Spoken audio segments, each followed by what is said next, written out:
হে everyone, আসসালামু আলাইকুম। কেমন আছেন সবাই? আশা করি ভালো আছেন। আল্লাহর রহমতে আমরাও ভালো আছি, আলহামদুলিল্লাহ। তো আজকে হচ্ছে আমাদের পাশের বিল্ডিংয়েই বিয়ে।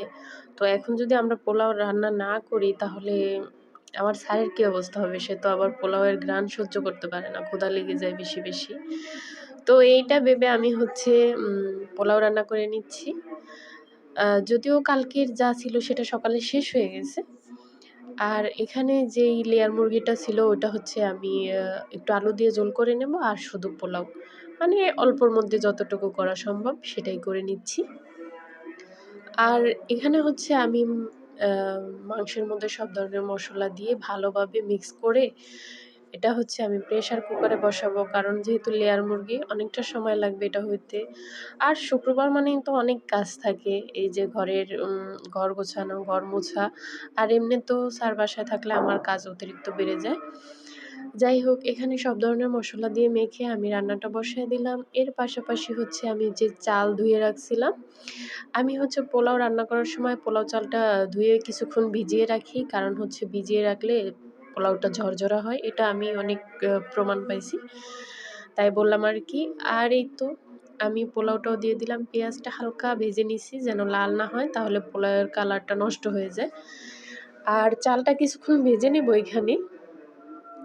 ভাজার পরে আমি হচ্ছে একটু আদা বাটা দিছিলাম আর স্বাদমতো লবণ। লবণ দিয়ে কিছুক্ষণ নেড়েচেড়ে ভেজে তারপর হচ্ছে সামান্য দুধের সাথে পানি মিক্স করে কুসুম গরম করে ওটা আমি হচ্ছে দিয়ে দিচ্ছি পোলাওয়ের মধ্যে। আর পোলাওয়ের মধ্যে দুধ বা ঘি না দিলে আমার কাছে ফ্লেভারটা একদমই ভালো লাগে না। বিশেষ করে দুধটাই আমার কাছে ভালো লাগে। তাই আমি দুধ দিয়ে দিলাম। আর যদিও ঘি বাসায় ছিল না, রান্নার পরে যদি একটু ঘি দিয়ে দিই তাহলে আরেকটু ঝরঝরা মনে হয়।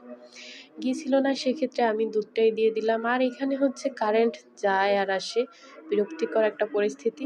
চুলার থেকে দেই কারেন্টের লাইনে, লাইনের থেকে আবার চুলা, এরকম হয়ে গেছে।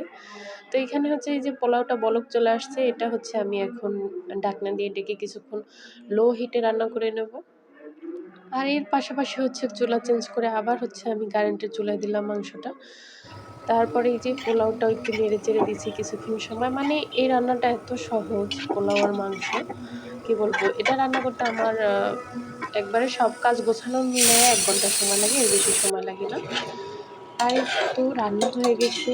আজকে আবার হচ্ছে মাছ কিনে আনছিল, ওটা কাটা হইছে, ধোয়া মোছা অনেক কাজ করছি। যাই হোক বাদ দিয়ে এসব কথা। আর এখানে রান্না হয়ে গেছে তরকারিটা। আর পোলাও হয়ে গেছে। এদিকে তো আমার মেয়ের ক্ষুধা লেগে গেছে। সে চকলেট চায়, ভাত খাবে না, কি বোঝে না। যাই হোক, আপনারা আজকে কে কি রান্না করলেন অবশ্যই কমেন্টে জানাইতে পারেন। অবশ্য শুক্রবার মানে স্পেশাল কিছু।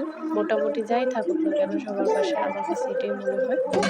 আর এই তো আমাদের খাবার রেডি, খাবার নিয়ে বসে পড়লাম। এখন খাওয়া শুরু করব আর ভয়েসটা আগেই দিয়ে দিলাম। আর আমার ভিডিও যারা কষ্ট করে দেখলেন তাদেরকে ধন্যবাদ এবং মন থেকে ভালোবাসা রইলো। এভাবেই সাপোর্ট করবেন আশা করি। ভালো থাকবেন। আল্লাহ হাফেজ।